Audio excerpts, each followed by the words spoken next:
Welcome once again here to Holy Cross College at Notre Dame, Indiana. Glad you can join us here just outside McKenna Arena at the File Center. My name is Paul Condry. As always, it's a privilege to put the headset on and visit with Dr. Bob Pastoor, the athletic director here at Holy Cross College at Notre Dame, Indiana. This is edition number 2, if you will. Bob, yes, excited about the fall getting underway, but we got something in our program tonight that is something that's very, very close to my heart, something we're going to be talking about here today. We have 2 very special guests today, and I'm going to have you introduce them momentarily. But it's been a busy fall. How are you getting used to all the comings and the goings with all your sports teams thus far? You hanging in there? Yeah, so far it's been good. I've been able to attend all of the, at least the home games. Attended one away game for soccer. It's busy. We have a women's soccer game today at 4:30 and a men's soccer game tomorrow at 4:30. And things are moving along pretty nicely. There's some real improvements that have been made, and I think our women are doing well. Our tennis teams are doing very well, especially our women's tennis team is doing well. Golf is working, and there are some good individual improvements on the golf teams. And then basketball has just started their practices this week. So give me another month, and things will be a little crazy with basketball and soccer at the same time. But overall, everything's going very well. And we're going to be setting up our media days for men's and women's basketball here coming up in the middle of October. So we're excited about visiting with Tom Robbins and Tyler Brady as they kind of give us the lay of the land of what's going on with Saints Hoops. All right, today's very, very special guest. You got a couple people here who are going to, I think, bring to light something is I would consider one of the most important issues that we're faced with today in education-based athletics, and that being mental health, not just athletics, but across the board in regards to our high school as well as college campuses. Who do you have on with us today, Bob? So we have our senior, Abby, is a senior, was a soccer player, is now basically running Omar's program, and she's done a great job as the manager of the soccer program. And then Phyllis Florian, who just joined us this year to take on the counseling part of our university. So. Abby Padilla, who's been actively involved in a wide variety of things. Abby, let's talk about soccer right from the get-go. I know you have to be really, really excited about this, your senior season, getting involved and trying to go on a high note. But just kind of take us some behind the scenes of what it's like being actively involved as a student manager with Omar and his team.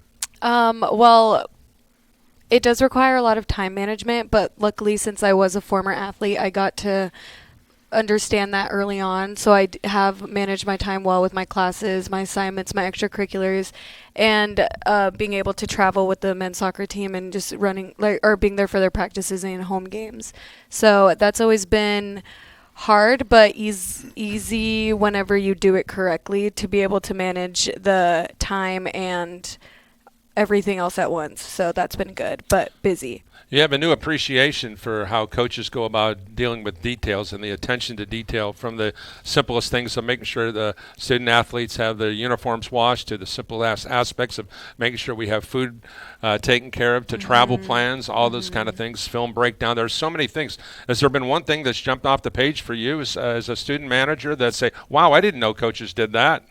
Definitely a lot that goes behind the scenes. You're correct about that. I would say the time amount that goes into watching film, whether it's our team or other teams that we're facing, and definitely I would say scouting reports, looking into the little things with the film, watching where it starts from the team aspect to where like a counter or the recovery starts to take place. So that's very interesting, and the little things definitely go a long way that I've noticed. All right. Well, you're here a part of a group that's been working side by side with the JED Foundation. Of course, the JED Foundation has been actively involved. I believe it was founded right around the turn of the century. And we're going to bring in Dr. Phyllis Florian to kind of talk about that. She just recently joined the Holy Cross College as the Director of Mental Health and Wellness. We're going to get some thoughts from Dr. Phyllis as well here on our program today. But Abby, as an athlete, I'm just going to ask you to speak very, very candidly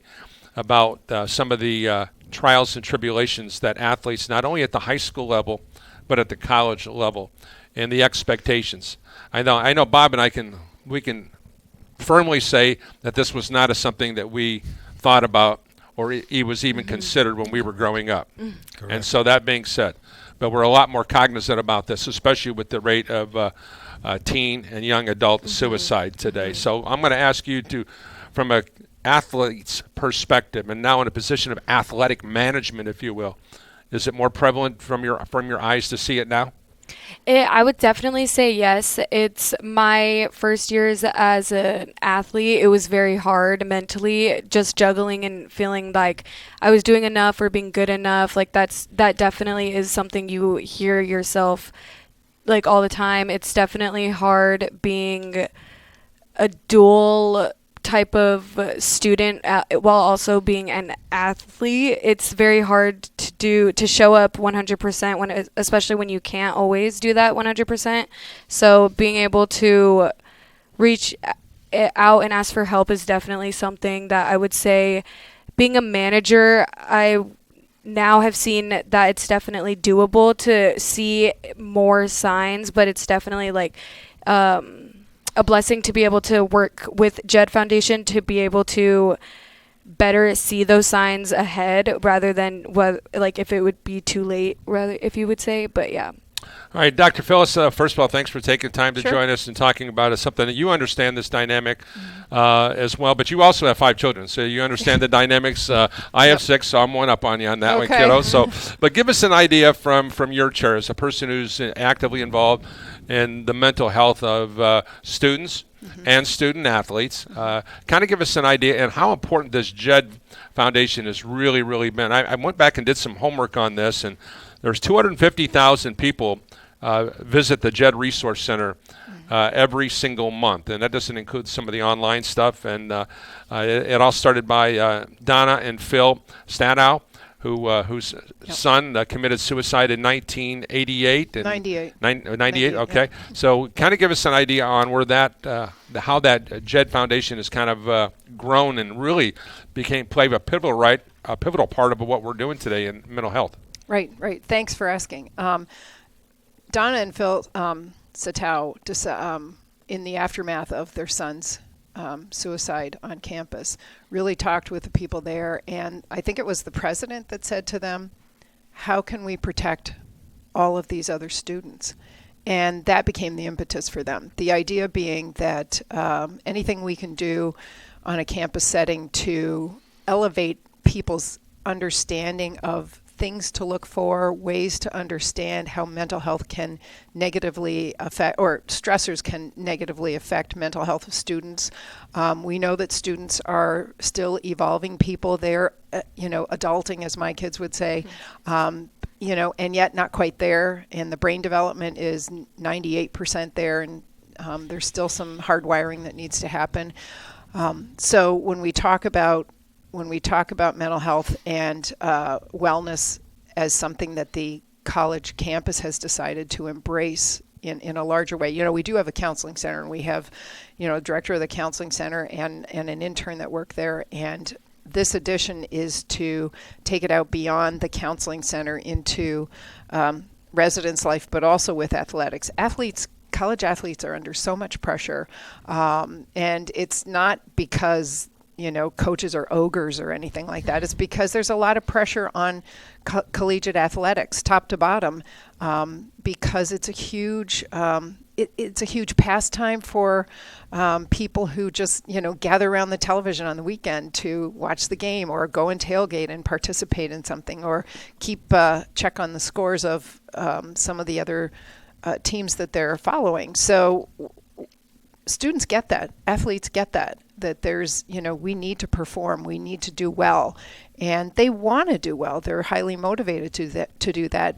When you add academics and who knows what's going on in their personal lives, who knows what's going on in the dorm setting and stuff, you really see what a great vulnerability it creates for the athletes and for all students. Can you speak to how the JED Foundation has kind of worked its way into, I think the numbers we came up with was 9,000 high school and colleges that use the JED resources. That's an amazing reach. Mm-hmm. Yeah, it used to be simply collegiate focused, and they've moved their way into the high schools.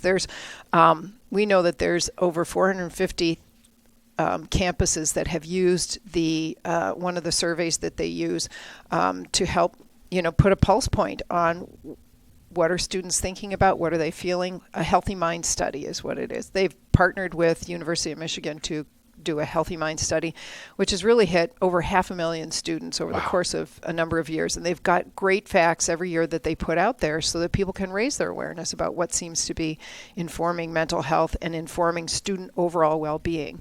The JED Foundation has, we've been very fortunate to have the JED Foundation allow us to participate in their program thanks to a grant through the Valinos Foundation. It's a 4-year study that we're doing. They're basically leading us in the charge with this and telling us how to get things going. So Abby's part of the JED campus team. We are a JED campus now. That means that, they are influencing us in a positive way to have that raised awareness.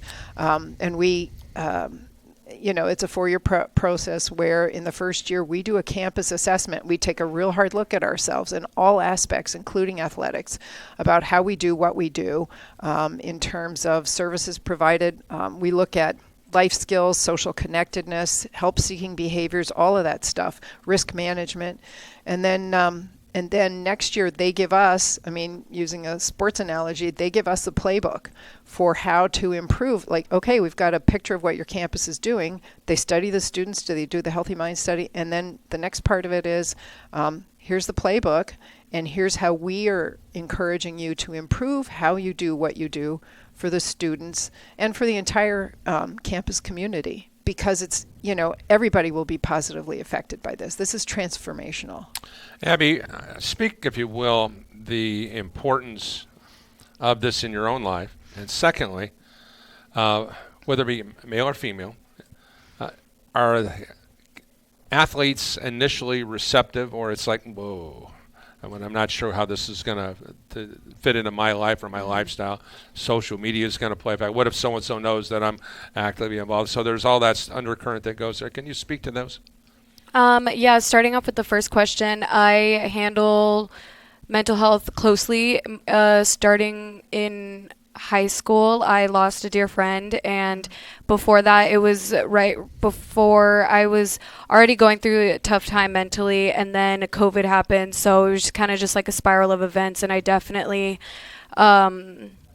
understood mental health and depression on like a whole other level. And then coming into college, I'm from New Mexico, so being states away with no one really close yet that I could consider family, I think that also took a deep toll on me mentally, but I did eventually reach out, and I have always been an independent person, so to reach out was already like a huge vulnerable step for me to make, which I wasn't really a vulnerable person before my time here. And then going off of the second question, I believe it is very hard to reach out, and I don't think you have to be male or female to be vulnerable. I think it's rather of a place that you come from and grow up to be or around that requires or allows you to be vulnerable or in tune with your emotions. I think there is a stereotype that males are less vulnerable and less in tune with their emotions, but I do think it plays a part in women as well. Dr. Bob, you and I grew up in a generation that if we're out playing on the schoolyard or down at the park, if we fell and scraped our knee, our mindset was, well, we're going to put some dirt in and we'll wash it off when we kind of get home. Or one of the things and other things I remember distinctly growing up where I was at was something that I talk about all the time. I'm thirsty, so there's some dirty pond water. I wouldn't hesitate to do that. That's just that's the environment that I kind of grew up. But things have changed dramatically, as well as the attitudes and the behaviors that we kind of, you and mine and your generation really look back on it. Man, it's really different now, isn't it? Yeah, it's interesting because because of the work on the JED Foundation, I've had to reconsider and relook at my career, which has spanned 4 decades in higher education and high school. And I remember being in college. We had one counselor for 1,200 students. Wow. Who also did career counseling. So it wasn't a real message that was available. And I've had to deal with student suicides at every one of my 7 institutions that I've worked at, not necessarily athletic related. I think this particular position is opening my eyes a little bit about the additional burdens that student athletes face, both at the high school level and here. And we as adults forget that we're dealing with 18 to 22-year-old kids. So you look at the University of Notre Dame's football game this weekend, and everybody gets very excited and they get very angry when they lose, and they forget they're 18 to 22 years old. They're not professionals. They're not getting paid, at least not yet, not getting paid through the normal work things. We as adults who are fans, who support these programs at every level, end up putting a lot of pressure on these students. My daughter played soccer here. She played soccer on a travel team. And I do remember the amount of screaming and yelling that went on from the parents on the sidelines, because I think at that particular point everybody thinks they're available for a Division I NCAA scholarship, every kid that plays in travel soccer, right? And the amount of pressure that the parents put on these students is considerable. So no wonder that when they get to college, that there are issues that they've had to deal with in the high school setting. I don't think high schools necessarily are well equipped to deal with the mental health issues, because they have counselors, but they're not necessarily dealing with these things. And so when they get to college, now all of a sudden there's additional pressure because you really have to perform. You've been recruited. There's a high expectations. And so I'm delighted to know that Dr. Clark has really pushed this agenda to bring the JED Foundation here. And I think that in the 4 years that we're going to be done, will completely transform Holy Cross. I think it's a true testament to our students as well as faculty and staff that we are taking this very seriously, that the mental health of our students is extremely important, as it fits into the entire mission of the institution of the heart and mind. Phyllis, can you speak to the something that Bob kind of just went through, and that's the aspect of parents. Parents have, and you and I are parents. I mean, Bob's parents. So we're in a situation we understand. We want our kids to succeed. Absolutely. We put a tremendous amount of pressure on them to be able to be successful. And of course, our thoughts on success may be completely different than what God's plans is for them. And so let's face it, God's idea of thing and our idea are certainly worlds apart, as they say. Can you speak to the importance that parents can actively have in a student's or student athlete's life in regards to, hey, listen, the most important thing I can do after Fred or Tanner get done playing a game is just saying, hey, it was my favorite part of this game was not criticizing when you were doing this or doing that, but my favorite part was just watching you play today. That made me happy. Yep. Yeah, I think it used to be that we would want our kids to, and I've talked with other parents who, communicate to their kids that they want them to find a job, find something that creates an identity for them that allows them to feel successful. And I think a lot of times the messaging is not intentionally, of course. It's convoluted in such a way that sometimes a student will see successful as the goal, and that everything they choose along the way has to be in service of reaching that goal of success. But until you arrive, which I think is this idea that I know teenagers kind of feel in the process of development, is someday I'm going to arrive. When you arrive, that somehow it'll all come together and then you'll just be that way forever. And the reality is, of course, that success success is measured in little tiny baby steps, or, one lap around the track, or, one run down the field with a ball. Whatever it is, that can be success. And it's not something that can be, when parents want their kids to succeed, everybody gets that. You're so proud of your kid when they succeed, when they do well. When they aren't doing well, you kind of cringe for them, you feel it for them, and for some parents it's part of their identity too. Yep, my son's the star athlete here, there, and the other place. And so there is that mixed messaging that can go on for young college students and high school students. I also want to say, don't forget that our college freshmen this year are the students who were exposed in their freshman year of high school to that whole social tidal wave that happened when COVID came along. It changed everything. It changed the way they thought about relating to each other, all of those things. And athletics was, of course, negatively influenced by that. So there have been a lot of things that are hitting this generation particularly. Can you speak to some of the successes from what you've been able to read through the JED Foundation, some of the things that they've been able to achieve on campus? First of all, to be able to become a JED campus and go through the program where they have so much information from so many campuses about here's things that we know that work, and they share that. It's like we become part of a larger family, a much larger family. We're kind of like the little kid on the block, but we are learning so much from the larger foundation about implementing programs that specifically address things like the athletics, like certain populations within a college campus, minority populations, people who have learning challenges and things like that. They tailor their programming and their playbook to what the needs of any particular campus are. And here, because we have such a large athletic presence, I think it's important for, JED will know when we send in all of this information, they will know that this is a truly important part of what we do in terms of transforming the culture here. It's a good culture to start with, let's just say that, and improve it and make it better. Abby, you're in a situation where you're making an impact. You made an impact when you were an athlete. You're making an impact now as a manager, but you're also making an impact in this mental health wave, if you will, if I can use that term. Can you speak to what you'd like to see happen here at Holy Cross College?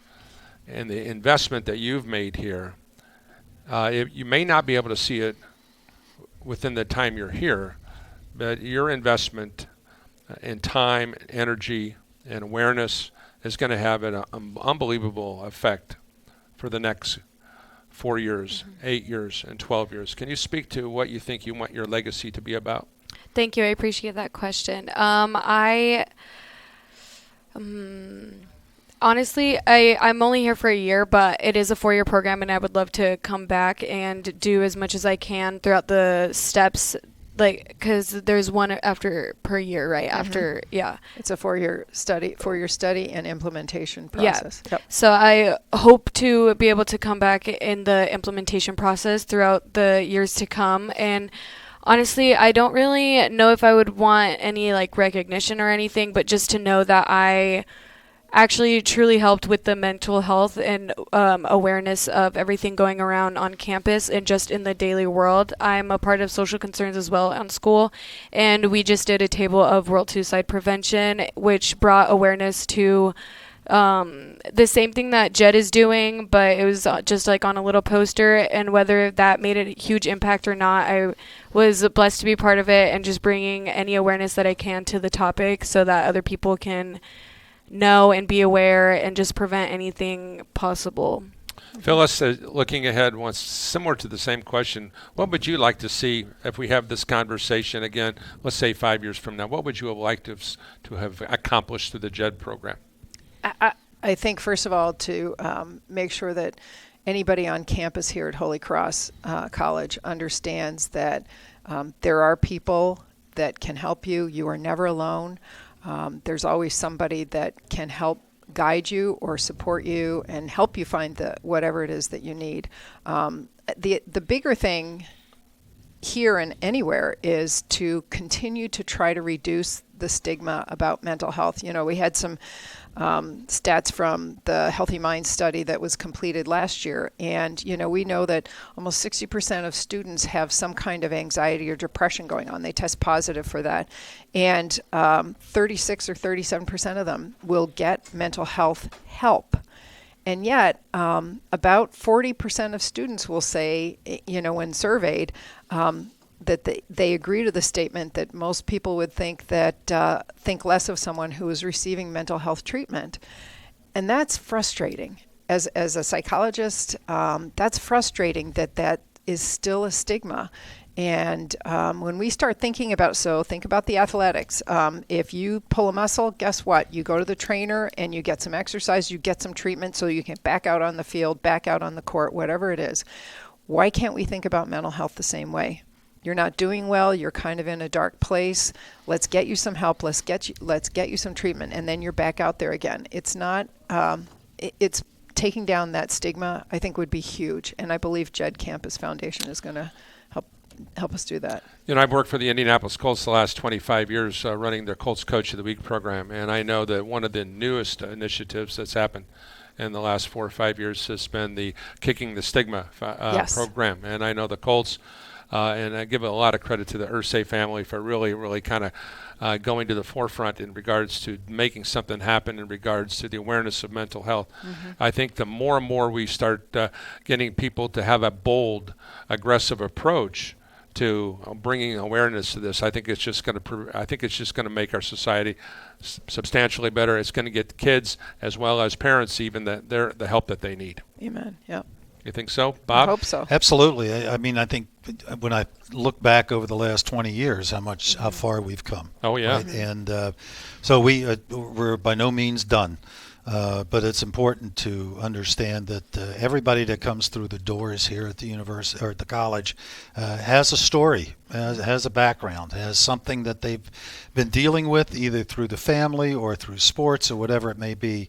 But we have to be cognizant and recognize the fact that we all have stories and to be open to helping.